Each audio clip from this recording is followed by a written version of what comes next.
నమస్కారం. Truth news కి స్వాగతం. హెడ్లైన్స్ చూద్దాం.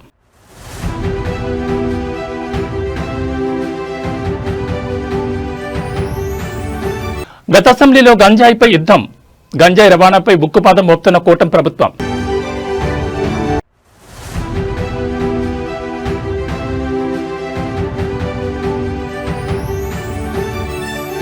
వైసీపీ నిర్లక్ష్యం వల్లే రాళ్లపాడు గేట్లు మొరాయించాయి. అసెంబ్లీలో మంత్రి నిమ్మల ధ్వజం.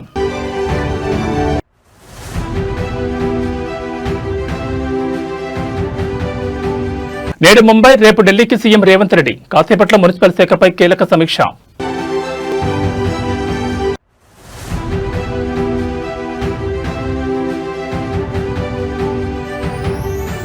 రణరంగంగా కేతనపల్లి. బీఆర్ఎస్ కాంగ్రెస్ శ్రేణుల మధ్య గొడవ.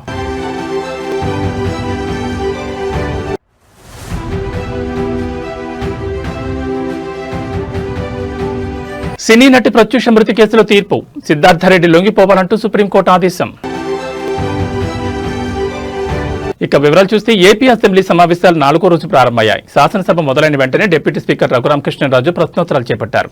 ఆంధ్ర ఒడిశా సరిహద్దులో గంజాయి నియంత్రణపై పాలకొండ ఎమ్మెల్యే నిమ్మక జయకృష్ణ ప్రశ్న లేవనెత్తారు. హోంమంత్రి వంగలపూడి అంతే సమాధానమిస్తూ ప్రస్తుతం రాష్ట్రంలో గంజాయి నియంత్రణలో ఉందని, కూటమి ప్రభుత్వం రాగానే గంజాయిపై ఉక్కుపాదం మోపినట్టు తెలిపారు. వైసీపీ హయాంలో రాష్ట్రం గంజాయి కేంద్రంగా మారిందని విమర్శించారు. గత ప్రభుత్వంలో నియంత్రణ లేకుండా పోయిందని హోంమంత్రి ఆరోపించారు. కూటమి ప్రభుత్వం ఏర్పడిన వెంటనే గంజాయి రవాణా, సాగుపై కఠిన చర్యలు చేపట్టిందని వివరించారు. ఈగల్ విభాగాన్ని ఏర్పాటు చేసి గంజాయి రవాణాకు అడ్డుకట్ట వేసినట్లు చెప్పారు. రాష్ట్ర వ్యాప్తంగా 30 చెక్ పోస్టులను ఏర్పాటు చేసి గంజాయి రవాణాను అరికట్టామని తెలిపారు. గంజాయి సాగు, రవాణాపై నిరంతర నిఘా పెట్టామన్నారు. 47 ప్రాంతాల్లో డ్రోన్ల ద్వారా నిఘా చేసి అక్రమ సాగును గుర్తించి ధ్వంసం చేస్తున్నామని వివరించారు. గంజాయి తరలించే వారిపై 1400కు పైగా కేసులు నమోదు చేస్తామని మంత్రి తెలిపారు.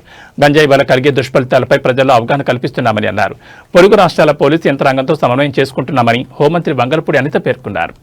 2019 తర్వాత గంజా సాగు ఇంచుమించుగా ఎలా అయిపోయిందంటే గాంజా ఆంధ్రప్రదేశ్గా మన సంగతి మనందరికీ తెలుసు. తర్వాత మనకి ఎన్డీఏ గవర్నమెంట్ వచ్చిన తర్వాత ఇమీడియట్గా దాన్ని ఈగల్ మనం స్థాపించుకొని ఈగల్ ద్వారా మ్యాక్సిమం గంజా సాగునైతే అధ్యక్ష నేను చాలా హ్యాపీగా చెప్పగలను, గర్వంగా కూడా చెప్పగలను. ఈరోజు ఆంధ్రప్రదేశ్లో గంజా సాగు అనేది జీరో కల్టివేషన్ అధ్యక్ష. ఇప్పుడు ఇంటర్ స్టేట్ చెక్ పోస్టుల కింద సుమారుగా 5 జిల్లాల్లోని కూడా దగ్గర 35కు పైగా చెక్ పోస్టులు పెట్టుకున్నాం అధ్యక్ష. ఆ చెక్ పోస్టుల దగ్గర కూడా ఎస్పెషల్లీ ఇప్పుడు మనకి పాలకొండ కాన్స్టిట్యుయెన్సీకి సంబంధించి రాయగడ, గునుపూర్ దగ్గరలో ఉంటుంది అధ్యక్ష. అక్కడ బత్తిలి అని ఒక చెక్ పోస్ట్ కూడా ఏర్పాటు చేసుకోవడం జరిగింది. ఆ బత్తిలి చెక్ పోస్ట్ కూడా చాలా ఎఫెక్టివ్గా పనిచేయడం వల్ల అట్ ద సేమ్ టైం అక్కడ ఎస్పీ మన్యం జిల్లా ఎస్పీ గారు, అదేవిధంగా అక్కడ రాయగడ ఎస్పీ గారు నిరంతరం కోఆర్డినేషన్ చేయడం వల్ల అటువైపు నుంచి మాక్సిమం ట్రాన్స్పోర్టేషన్ కూడా తగ్గే పరిస్థితి కూడా వచ్చింది అధ్యక్ష. ఇమీడియట్గా ఎవరైనా ట్రాన్స్పోర్ట్ చేసే పరిస్థితి ఉన్నా కూడా ఇమీడియట్గా మన డిపార్ట్మెంట్ వాళ్ళు, ఈగల్ డిపార్ట్మెంట్ వాళ్ళు వెళ్ళి పట్టుకోవడం, వాళ్ళు వెంటనే ఎన్డీపీఎస్ యాక్ట్ల కింద వాళ్ళని అరెస్ట్ చేయడం కూడా జరుగుతుంది. జిల్లాలు దాటి బయటకు వచ్చే పరిస్థితులు కూడా లేకుండా ఇమీడియట్గా చేయడం జరుగుతుంది. అదేవిధంగా అక్కడ అవేర్నెస్ ప్రోగ్రామ్స్ కి కూడా అధ్యక్ష ఇంచుమించుగా ఓన్లీ ఈ మన్యం జిల్లా అంటే ఉత్తరాంధ్రకి సంబంధించిన 5 జిల్లాల్లోని దగ్గర 47 డ్రోన్స్ ని కూడా వైజాగ్ రేంజ్ లో 47 డ్రోన్స్ ఎస్పెషల్లీ గాంజా కల్టివేషన్ మీద, గాంజా ట్రాన్స్పోర్టేషన్ మీద ఒక సర్వేలెన్సెస్ కూడా నడుపుతున్నామని చెప్పడానికి కూడా హ్యాపీ ఫీల్ అవుతున్నాను అధ్యక్ష. మా విశాఖపట్నం రేంజ్ డిఐజీ గోపీనాథ్ జెట్టి గారు కూడా ఒక కార్యక్రమం తీసుకున్నారు. పాయక్రోపేట టు ఇచ్చాపురం అభ్యుదయం అని చెప్పి ఒక సైకిల్ యాత్ర, కంటిన్యూస్ గా సైకిల్ యాత్ర చేస్తూ ప్రతి గ్రామాన్ని కూడా టచ్ చేసుకుని అవేర్నెస్ ప్రోగ్రామ్ తీసుకుని వెళ్ళారు అధ్యక్ష. ముగింపు కూడా మన ఇచ్చాపురం శాసనసభ్యులు అశోక్ గారి ఆధ్వర్యంలో చాలా మంచిగా జరిగింది. ఏపీ అసెంబ్లీలో ప్రశ్నోత్తరాలు కొనసాగుతున్నాయి. ప్రకాశం జిల్లాలోని రాళ్లపాడు రిజర్వాయర్ ఎడమ కాలువ పనుల పురోగతిపై సభ్యులు అడిగిన ప్రశ్నలకు మంత్రి నిమ్మల రామానాయుడు సమాధానమిచ్చారు. రాళ్లపాడు రిజర్వాయర్ 1.10 టీఎంసీ నీటి నిల్వ సామర్థ్యంతో 16,000 ఎకరాల సాగు, 116 గ్రామాలకు తాగునీరు అందిస్తోందని తెలిపారు. కుడి కాలువ ద్వారా 14,500 ఎకరాలు, ఎడమ ప్రధాన కాలువ 1,500 ఎకరాలకు సాగునీరు అందుతోందని మంత్రి వివరించారు. నాడు టీడీపీ ప్రభుత్వం రాళ్లపాడు ఎడమ ప్రధాన కాలువ విస్తరణకు 36.50 కోట్ల నిధులు కేటాయించి పనులు చేపట్టినట్లు తెలిపారు. అయితే గత వైసీపీ ప్రభుత్వం పనులను రద్దు చేసి టెండర్లను ఫ్రీ క్లోజర్ చేస్తుందని విమర్శించారు. నాటి వైసీపీ ప్రభుత్వంలో రిజర్వాయర్ గేట్ల మరమ్మతులకు గ్రీజ్ పెట్టడానికి, మెయింటెనెన్స్ పనులకు ₹1 కూడా ఇవ్వలేదని తెలిపారు. గత ప్రభుత్వ నిర్లక్ష్యం కారణంగా 2024 డిసెంబర్లో కుడి కాలువకు నీరు వదిలేందుకు స్టాఫ్ లాక్ గేట్లు ఎత్తేందుకు ప్రయత్నిస్తే గేటు లేవని పరిస్థితి నెలకొందన్నారు. రిజర్వాయర్ నిండుగా ఉన్నా సకాలంలో నీరు అందక రైతులు పంటలు ఎండిపోయే పరిస్థితి వచ్చిందన్నారు. వైజాగ్, పోలవరం నుంచి ట్రబుల్ షూటర్ పరశురామరెడ్డి వంటి నిపుణులను తీసుకొచ్చిన స్టాఫ్ లాక్ గేట్ ఎత్తలేకపోయారని తెలిపారు. వెంటనే జిల్లా కలెక్టర్ ప్రాజెక్టు అధికారులతో మాట్లాడి మోటార్లు ఏర్పాటు చేసి రైతులకు సాగునీరు అందించామని మంత్రి వెల్లడించారు. ఏదైతే రాళ్లపాడు రిజర్వాయర్ ప్రాజెక్టు మరి 16,000 ఎకరాల సాగునీరుకి 116 గ్రామాల త్రాగునీరుకి 1.10 టీఎంసీల సామర్థ్యంతో నిర్మాణం చేసినటువంటి రిజర్వాయర్ అధ్యక్ష. అయితే ఈ రిజర్వాయర్కి సంబంధించి గౌరవ సభ్యులు చెప్పినట్టుగా మరి కుడి కాలువ నుంచి 14,500 ఎకరాలు, అదేవిధంగా ఎడమ కాలువకు సంబంధించి 1,500 ఎకరాలు మరి యొక్క సాగునీరు అందిస్తున్నటువంటి కార్యక్రమంలో భాగంగా ఈ యొక్క ఎల్ఎంసి అంటే ఏదైతే ఈ ఎడమ ప్రధాన కాలువ ఏదైతే లెఫ్ట్ మెయిన్ కెనాల్ ఉందో ఈ లెఫ్ట్ మెయిన్ కెనాల్కు సంబంధించినటువంటి పనులు అసంపూర్తిగా నిలిచిపోయినటువంటి స్థితిలో గతంలో తెలుగుదేశం ప్రభుత్వం అధికారంలో ఉన్నప్పుడు 2018లో 36.50 కోట్ల రూపాయలు ఆ రోజు నిధులు మంజూరు చేయడం జరిగింది అధ్యక్ష. అయితే దురదృష్టవశాత్తు తర్వాత ప్రభుత్వం మారిన తర్వాత 2019లో మరి యొక్క వైఎస్ఆర్సీపీ ప్రభుత్వంలో ఈ పనుల్ని రద్దు చేసినటువంటి పరిస్థితి అధ్యక్ష. మరి ఏదైతే గౌరవ సభ్యులు ఈ యొక్క రాళ్లపాడుకు సంబంధించినటువంటి ఈ యొక్క లెఫ్ట్ మెయిన్ కెనాల్కు సంబంధించినటువంటి పనులు అత్యవసరమైనటువంటి మరి స్థితిలో మరి వాటిని కూడా మళ్ళీ ఎస్టిమేషన్లు మళ్ళీ రీఎస్టిమేషన్ చేసి ఆ వర్క్లను కూడా పరిశీలించగలమని చెప్పి ఏదైతే గౌరవ సభ్యులు కూడా ఈ సందర్భంగా తెలియజేసుకుంటున్నాం అధ్యక్ష. అదేవిధంగా రెండవది ఏదైతే ఈ యొక్క రాళ్లపాడు ప్రాజెక్టు మరామతులకు సంబంధించి ఈ యొక్క ఎస్డిఎంఎఫ్ 17 పనులు 37.70 లక్షలు, అదేవిధంగా ఓఎండ్ఎం 11 పనులు 75.02 లక్షలు, ఎఫ్డిఆర్ 20 పనులు మరి 106.21 లక్షల రూపాయలు, ఇతర ముఖ్యమైనటువంటి పనులు 35.50 లక్షల రూపాయలు. అంటే ఈ రకంగా రాళ్లపాడు ప్రాజెక్టు మరామతుల నిమిత్తం ఈ 20 నెలల్లో ఏపీ శాసనమండలి సమావేశాలు 2 రోజుల విరామం తర్వాత నేటి ఉదయం 11 గంటల పునః ప్రారంభమయ్యాయి. సభ ప్రారంభం కాగానే వైసీపీ నేతలు తిరుమల కల్తీ నెయ్యి అంశంపై చర్చించాలని పట్టుబట్టారు. దీంతో సభలో గందరగోళం నెలకొంది. కల్తీ నెయ్యిపై చర్చించాల్సిందేనంటూ నినాదాలు చేస్తూ వైసీపీ సభ్యులు ఆందోళన దిగారు. హెరిటేజ్ ఇందాపూర్ డైరీల నెయ్యి సరఫరాపై వైసీపీ వాయిదా తీర్మానం ఇవ్వగా చైర్మన్ దాన్ని తిరస్కరించారు. దీంతో వైసీపీ సభ్యులంతా ప్లకార్డులతో ఆయన పోడియం చుట్టుముట్టారు. ఆందోళన నేపథ్యంలో చైర్మన్ శాసనమండలిని వాయిదా వేశారు. హౌస్ ఆర్డర్లో పెట్టాలి సార్, అది హౌస్ ఆర్డర్లో పెట్టండి సార్. చైర్మన్ సార్ హౌస్ ఆర్డర్లో పెట్టండి సార్, హౌస్ ఆర్డర్లో పెట్టండి.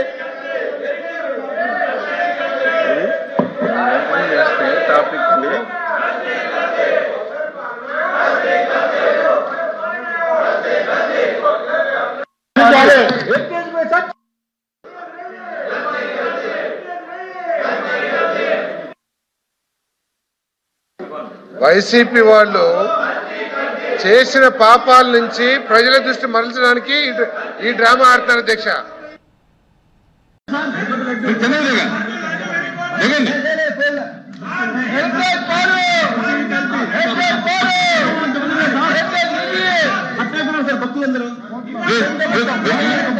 మీరు దిగితే ఎల్ఓపి గారు మాట్లాడతారు, మీరు అలా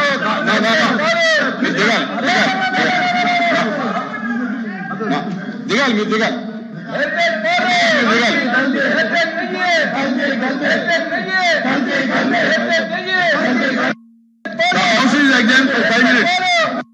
సీఎం రేవంత్ రెడ్డి మరోసారి బిజీ షెడ్యూల్తో పర్యటన చేపట్టనున్నారు. సచివాలయంలో కీలక సమీక్ష ముగిసిన అనంతరం ఆయన ముంబై, ఢిల్లీ పర్యటనకు వెళ్లనున్నారు. ఇవాళ సెక్రటరియట్లో సీఎం మున్సిపల్ శాఖపై ఉన్నత స్థాయి సమీక్ష నిర్వహించనున్నారు.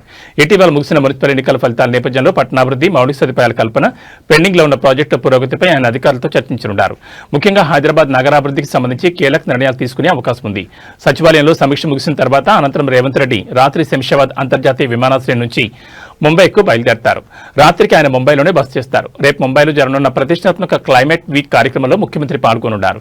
పర్యావరణ పరిరక్షణ, గ్రీన్ ఎనర్జీ, సుస్థిర అభివృద్ధిపై ఈ సదస్సులో ఆయన ప్రసంగించనున్నారు. ఆ కార్యక్రమం ముగిసిన వెంటనే రేపు సాయంత్రం ముంబై నుంచి నేరుగా దేశ రాజధాని ఢిల్లీకి చేరుకుంటారు. ఎల్లుండి కేంద్ర ప్రభుత్వం నిర్వహించే ఓ అధికారిక కార్యక్రమంలో సీఎం రేవంత్ పాల్గొంటారు. ఈ సందర్భంగా రాష్ట్రానికి సంబంధించిన పెండింగ్ నిధులు, విభజన హామీలు, అభివృద్ధి ప్రాజెక్టుల విషయంలో కేంద్ర మంత్రులతో భేటీ అయ్యే అవకాశం ఉంది.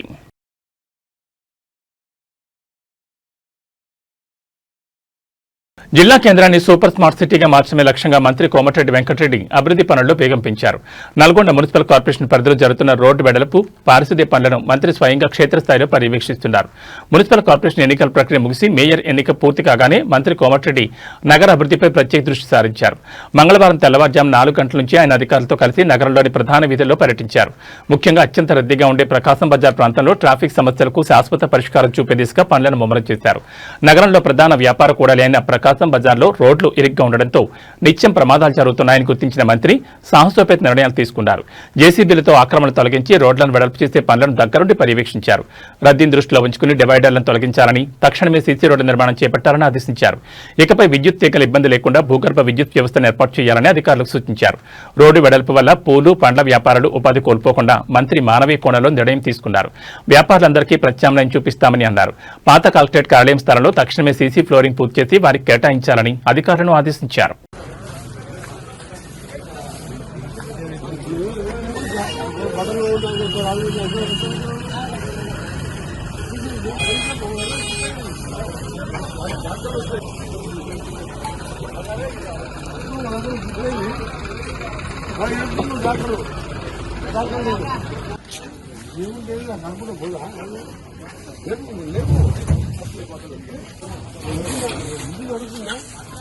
నడుస్తుంది సార్.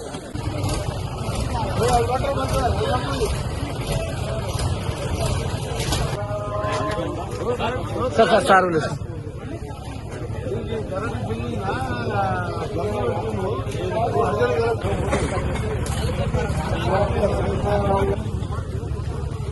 నమ్మను నమ్మను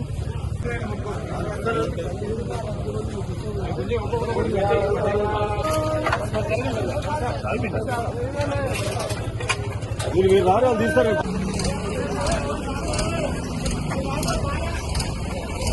మంచిర్యాల జిల్లా కేతనపల్లిలో మున్సిపల్ చైర్మన్, వైస్ చైర్మన్ ఎన్నికల్లో ఉద్రిక్తత నెలకొంది. కేతనపల్లి మున్సిపల్ కార్యాలయానికి బీఆర్ఎస్, సిపిఐ అభ్యర్థులు భారీ బందోబస్తు చేరుకున్నారు. ఎంపీ వంశీకృష్ణ, మంత్రి వివేక్ వెంకటస్వామితో కలిసి కాంగ్రెస్ అభ్యర్థులు వచ్చారు. ఈ క్రమంలో బీఆర్ఎస్, కాంగ్రెస్ నాయకుల మధ్య వాగ్వాదం జరిగింది. అది కాస్త ముదరడంతో ఇరు వర్గాలు ఒకరిపై ఒకరు దాడులు చేసుకున్నారు. దీంతో రంగంలోకి దిగిన పోలీసులు లాఠీచార్జ్ చేసి పరిస్థితిని అదుపులోకి తీసుకొచ్చారు. ఈ ఘటనలో పలువురు స్వల్పంగా గాయపడ్డారు. వారిని ఆసుపత్రికి తరలించి చికిత్స అందిస్తున్నారు. మరోవైపు పోలీసులు అధికారులను అడ్డం పెట్టుకుని మరోసారి కాంగ్రెస్ పార్టీ మున్సిపల్ పీఠం దక్కించుకునేందుకు కుట్రలు పన్నింది. నిన్న జనగాంలో చేసినట్లుగానే బీఆర్ఎస్ కౌన్సిలర్లను చైర్మన్ ఎన్నికల్లో పాల్గొనివ్వకుండా పోలీసులు అక్రమ కేసులు పెట్టి అడ్డుకున్నారు. చైర్మన్, వైస్ చైర్మన్ ఎన్నికల్లో పాల్గొనేందుకు వెళ్తున్న కేతనపల్లి మున్సిపాలిటీ 21వ వార్డు బీఆర్ఎస్ కౌన్సిలర్ స్వర్ణలతను మంగళవారం పోలీసులు అడ్డుకున్నారు. ఆమెపై కేసు నమోదైందని ఆమెను అదుపులోకి తీసుకున్నారు. దీనిపై ఎమ్మెల్యే కోవా లక్ష్మి, మాజీ ఎమ్మెల్యే బాలకసుమన్ మండిపడ్డారు. దీంతో బాలకసుమన్ మీద కాంగ్రెస్ నాయకులు, కార్యకర్తలు రాళ్లదారికి దిగారు. కాంగ్రెస్ దాడిపై బీఆర్ఎస్ నాయకులు ప్రతిఘటించారు. ఈ క్రమంలో రంగంలో దిగిన పోలీసులు లాఠీచార్జ్ చేసి పరిస్థితిని అదుపులోకి తీసుకొచ్చారు. ఈ ఘటనలో పలువురు స్వల్పంగా గాయపడ్డారు. వారిని ఆసుపత్రికి తరలించి చికిత్స అందిస్తున్నారు. ఇది ప్రజాస్వామ్యమా? ఇదేనా ప్రజాస్వామ్యం?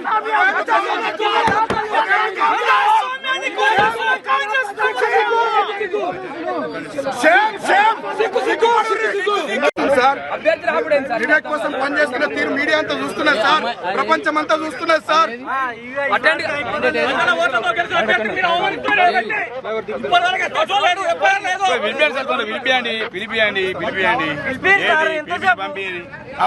కానీ నడవండి నడవండి, మంచిది ఎస్పీ సాబ్, అన్ని జనం చూస్తున్నారు, ప్రజలు చూస్తున్నారు.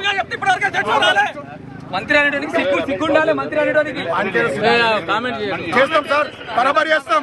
కామెంట్స్ కాదు, ఇంకా సీరియస్ గా చేస్తాం రాను రాను మంత్రి మీద.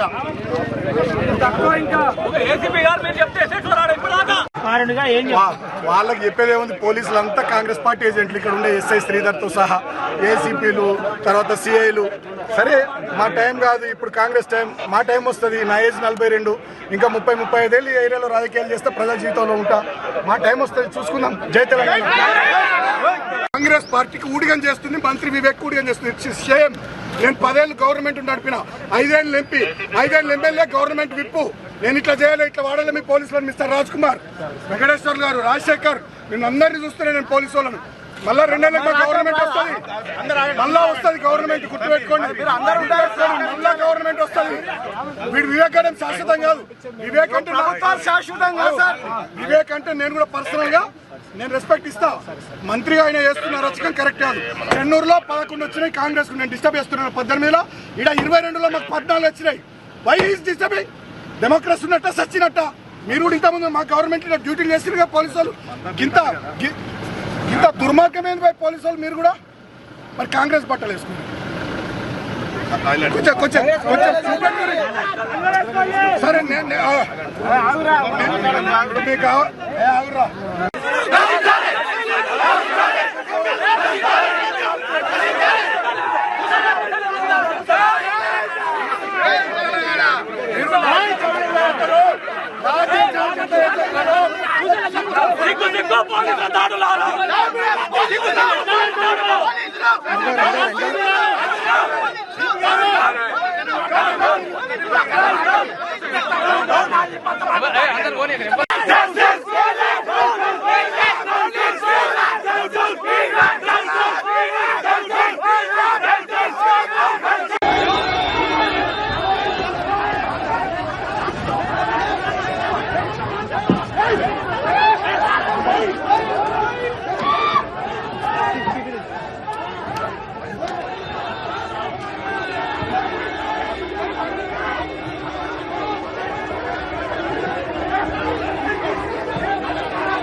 తలకాయ వలిగింది అన్న, రక్తం వెళ్తాను, తలకాయ వలిగింది.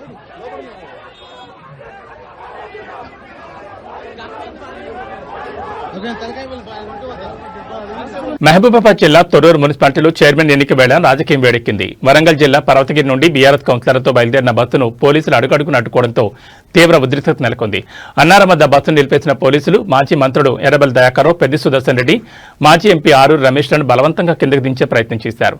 దీనిపై బీఆర్ఎస్ నాయకులు తీవ్రస్థాయిలో ధ్వజమెత్తారు. కాంగ్రెస్ ఎమ్మెల్యేలు కేఆర్ నాగరాజు, నాయన్ రాజేందర్ రెడ్డిలను తొర్రూరుకు వెళ్లనిచ్చి మమ్మల్ని ఎందుకు అడ్డుకుంటున్నారు అని పోలీసులు నిలదీశారు. ఈ క్రమంలో పోలీసులు బీఆర్ఎస్ కార్యకర్తల మధ్య తోపులాట జరిగింది. చివరికి ఉద్రిక్త పరిస్థితుల నడుమ ఎర్రబెల్లి దయాకర్రావు స్వయంగా పోలీసుల వలయాన్ని దాటుకుంటూ బస్సును తొర్రూరు మున్సిపల్ కార్యాలయం వైపు తరలించారు. ఈ ఘర్షణ నేపథ్యంలో అక్కడ 144 సెక్షన్ విధించారు.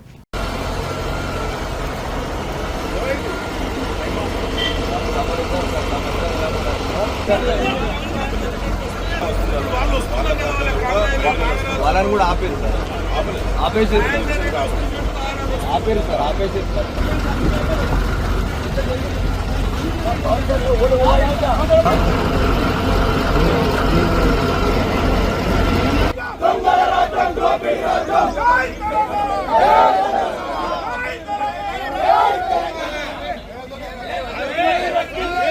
తొర్రూరు మున్సిపాలిటీ పీఠం బీఆర్ఎస్ కు దక్కకుండా ఉండాలని కాంగ్రెస్ నీచ రాజకీయాలకు పాల్పడుతోంది. నిన్న మున్సిపల్ చైర్మన్ ఎన్నిక సందర్భంగా మహబూబాబాద్ జిల్లా తొర్రూరులో ఉద్రిక్త వాతావరణం నెలకొంది. దీంతో చైర్మన్ ఎన్నికను ఇవాళకి వాయిదా వేశారు. ఈ నేపథ్యంలో మున్సిపల్ చైర్మన్ పీఠం దక్కించుకునేందుకు కాంగ్రెస్ కుట్రలు పంతోంది. ఈ క్రమంలోనే మున్సిపల్ చైర్మన్ ఎన్నికకు వెళ్లకుండా ఇన్ఛార్జీలు మధుసూదనాచారి, సత్యవతి రాథోడ్ను పోలీసులు అడ్డుకున్నారు. తొర్రూరు వెళ్లకుండా మహబూబాబాద్ లోని సత్యవతి రాథోడ్ను హౌస్ అరెస్ట్ చేశారు. ఇక మధుసూదనాచారిని అమరావతి నగర్లోని తులసి బార్ ఎదురుగా ఉన్న శాంతినికేతన్ అపార్ట్మెంట్లో సుబేదారి పోలీసులు హౌస్ అరెస్ట్ చేశారు.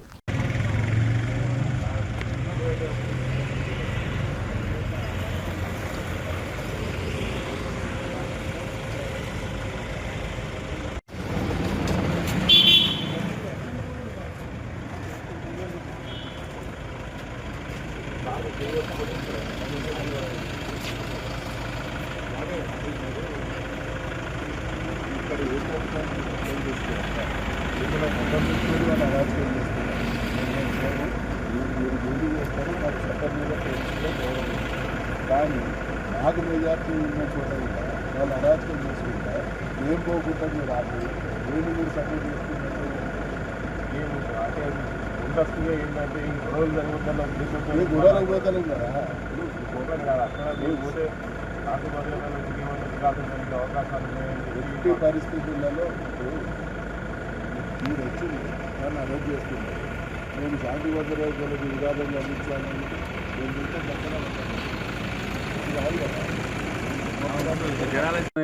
నీచమైన నగరంలోని మణికొండ ప్రాంతంలో ఇవాళ ఉదయం భారీ ప్రమాదం చోటు చేసుకుంది. ప్రధాన నీటి సరఫరా మార్గమైన మంజీరా పైప్లైన్ ఒక్కసారిగా పేలిపోవడంతో స్థానికులు తీవ్ర భయాందోళనకు గురయ్యారు. పైప్లైన్ పేలిన ధాటికి నీరు భారీ ఎత్తున ఎగిసిపడి నీరు వరదల రోడ్లపై చేరి సమీపంలోని ఇళ్లలోకి చేరాయి. నీటి ఉధృతి కారణంగా సమీపంలోని 2 అపార్ట్మెంట్ల సెలార్లు పూర్తిగా నిండిపోయాయి. ఈ హఠాత్ పరిణామంతో పార్కింగ్ లో ఉన్న కార్లు, ద్విచక్ర వాహనాలు నీట మునిగిపోయాయి. సమాచారం అందుకున్న వెంటనే ఎన్డీఆర్ఎఫ్ బృందాలు, అగ్నిమాపక సిబ్బంది హుటాహుటిన ఘటనా స్థలానికి చేరుకున్నారు. సెలార్లో నిండిన నీటిని భారీ మోటార్ల సహాయంతో బయటకు తోడుతున్నారు. గత 2 గంటలుగా అధికారులు, సిబ్బంది యుద్ధ ప్రాతిపదికన సహాయక చర్యలు చేపడుతున్నారు. అదేవిధంగా మంజీరా నీటి సరఫరాను అధికారులు తాత్కాలికంగా నిలిపివేశారు. అకస్మాత్తుగా జరిగిన ఈ ప్రమాదంతో అపార్ట్మెంట్ వాసులు తీవ్ర ఇబ్బందులు పడుతున్నారు.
అందరికీ నమస్కారం. ఇది బిఎం శ్రేయ రోడ్డు. అందరికీ నమస్కారం. ఏమైందో తెలియట్లేదు. బిఎం శ్రేయ పైప్ లైన్ రోడ్డుకి ఇక్కడ మొత్తం అపార్ట్మెంట్స్ అన్ని వాటర్ నిండిపోతుంది. ఎక్కడ పైప్ లైన్ నిండిపోయింది.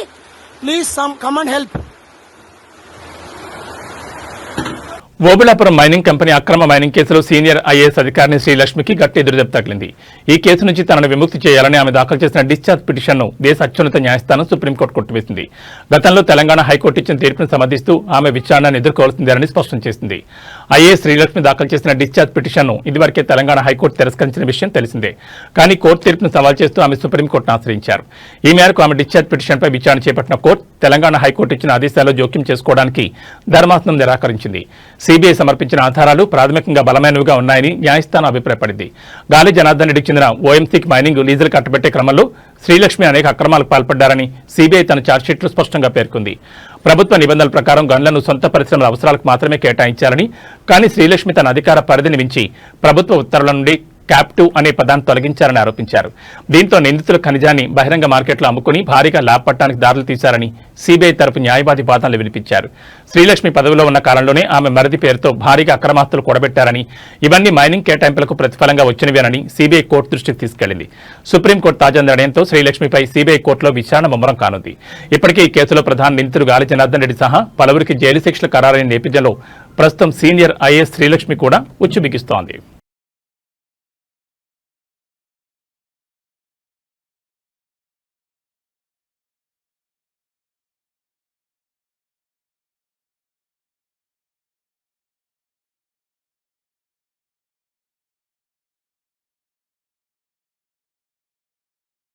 ప్రముఖ సినీ సంగీత దర్శకుడు ఇళయరాజా స్వరాలు దశాబ్దాలుగా సినీ ప్రపంచాన్ని అభిమానులను ఉర్రూతలూగిస్తున్నాయి.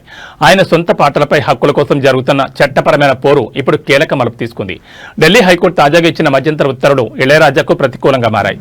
1976 నుంచి 2001 మధ్యకాలంలో ఇళయరాజా సంగీతం అందించిన 134 సినిమాల ఆడియో హక్కులు ప్రముఖ ఆడియో సంస్థ సరిగమకే చెందుతాయని కోర్టు స్పష్టం చేసింది. నాటి చిత్ర నిర్మాతలు ఈ హక్కులను శాశ్వతంగా సరిగమకు అమ్మేశారని, కాపీరైట్ చట్టం ప్రకారం ఇళయరాజాకు యాజమాన్య హక్కులు లేవని జస్టిస్ తుషార్రావు గెడేలా తీర్పునిచ్చారు. ఈ వివాదం ఎప్ ఇనియా, పొన్ నిలవే వంటి ఆల్ టైమ్ హిట్ సాంగ్తో మొదలైంది. డిజిటల్ ప్లాట్ఫామ్లోకి ఇళయరాజా అనుమతులు ఇవ్వగా సరిగమ సవాల్ చేసింది. నిర్మాత వద్ద వేతనం తీసుకుని కంపోజ్ చేసిన పాటలపై హక్కులు నిర్మాతకే చెందుతాయి. ఈ క్రమంలో ఆ హక్కులు సరిగమకు బదిలీ అయ్యాయని కోర్టు స్పష్టం చేసింది. అయితే ఈ తీర్పుపై అప్పీల్ చేసే అవకాశాన్ని ఇళయరాజాకు కోర్టు కల్పించింది.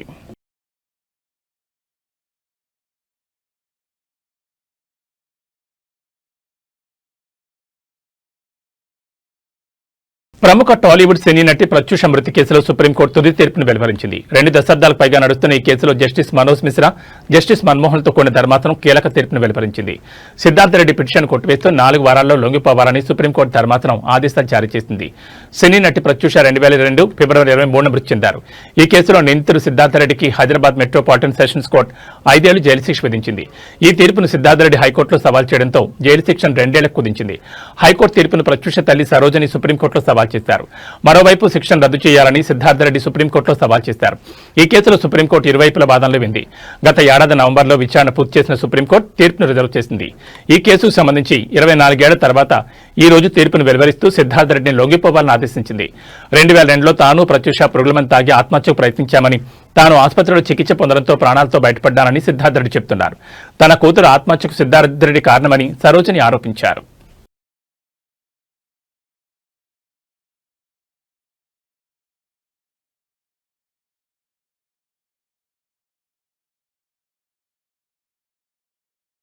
వివాహాలు, శుభకార్యాల సీజన్ మొదలైన వేళ బంగారం ధరలు ఒక్కసారిగా దిగొస్తున్నాయి. అంతర్జాతీయ మార్కెట్లో చోటు చేసుకున్న పరిణామాల ప్రభావంతో తెలుగు రాష్ట్రాల్లో బంగారం, వెండి ధరలు వరుసగా 2వ రోజు కూడా తగ్గుముఖం పట్టాయి.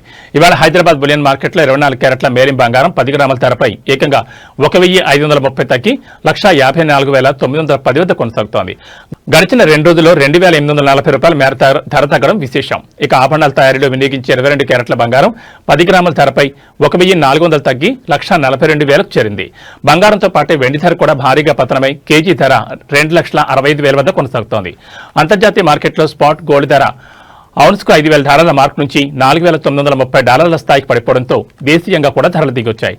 దానికి తోడు డాలర్ విలువలో మార్పులు కూడా బులియన్ మార్కెట్పై ప్రభావం చూపాయి.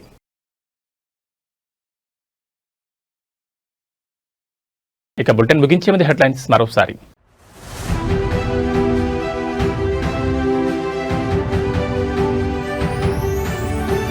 గత అసెంబ్లీలో గంజాయిపై యుద్ధం, గంజాయి రవాణాపై ఉక్కుపాదం మోపుతున్న కూటమి ప్రభుత్వం.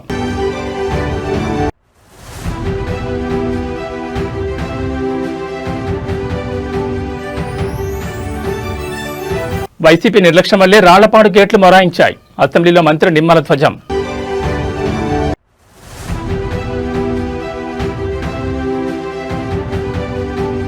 నేడు ముంబై, రేపు ఢిల్లీకి సీఎం రేవంత్ రెడ్డి. కాసేపట్లో మున్సిపల్ శాఖపై కీలక సమీక్ష.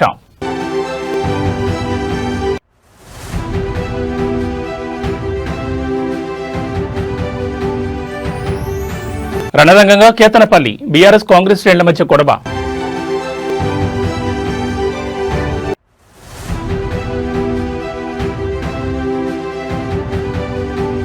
సినీ నటి ప్రత్యూష మృతి కేసులో తీర్పు, సిద్ధార్థరెడ్డి లొంగిపోవాలంటూ సుప్రీంకోర్టు ఆదేశం. ఇవి బులెటిన్ విశేషాలు. నమస్కారం.